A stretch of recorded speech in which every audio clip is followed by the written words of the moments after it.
அனைவருக்கும் அன்பான வணக்கங்கள். இன்றைக்கி நம்ம சூப்பரான சுவையான பருப்பு இட்லி பொடி தாங்க பார்க்க போகிறோம். 3 மாதம் வெளியிலே இருந்தாலும் கெட்டு போகாது. ஸோ அதை அளவுகளோடு எப்படி செய்யலாங்கிறத வீடியோக்குள்ள போய் பார்க்கலாம். அதுக்கு முன்னாடி நம்ம சேனலை முதல் முறையாக பார்க்குறீங்கன்னா மறக்காமல் சப்ஸ்கிரைப் பண்ணி பக்கத்தில் இருக்க பெல் பட்டனை ப்ரெஸ் பண்ணிக்கோங்க. நான் அடுத்தடுத்து போடக்கூடிய வீடியோக்கள் உங்களுக்கு வியூ ஆகும். வாங்க செய்முறையை அளவுகளோட வீடியோ. 1 கப் பச்சை கடலை பருப்பு அளவுன்னு எடுத்துட்டிங்கன்னா ஒரு 200 கிராம் இருக்கும். ஸோ இதை நம்ம வானலியில் போட்டு பொன்னிறமாக வறுத்தோடனே தாம்பலத்தில் மாற்றிக்கலாம். அடுத்து வந்து பார்த்திங்கன்னா அதே அளவு நம்ம பச்சை கடலை பருப்பு எவ்வளோ எடுக்கிறோமோ அதே அளவு உளுந்தம் பருப்பு ஒரு 200 கிராம் அதையும் வறுத்துட்டு பொன்னிறமாக ஆனோடனே ஒரு தாம்பலத்தில் மாற்றிக்கலாம். அடுத்து வந்து பார்த்திங்கன்னா 100 கிராம் வெள்ளை எள்ளு. ஸோ இதையும் நம்ம நல்லா பொரிஞ்சோடனே எடுத்து தாம்பலத்தில் கொட்டி மாற்றிக்கலாம்.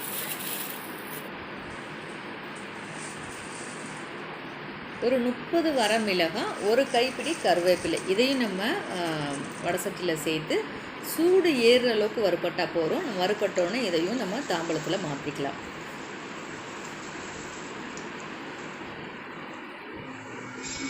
ஒரு சின்ன ஸ்பூன் அளவுக்கு பெருங்காயம்.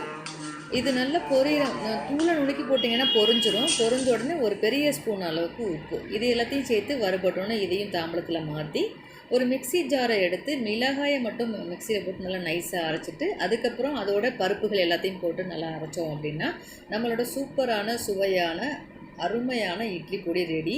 இது 3 மாதம் வெளியிலே இருந்தாலும் கெட்டு போகாமல் இருக்கும். நீங்களும் அவசியம் இந்த முறையில் ட்ரை பண்ணி பார்த்துட்டு எப்படி இருக்குன்றதை உங்கள் கருத்துக்களை கமெண்ட்டில் சொல்லுங்கள். அடுத்த வீடியோவில் சந்திக்கலாம். நன்றி, வணக்கம்.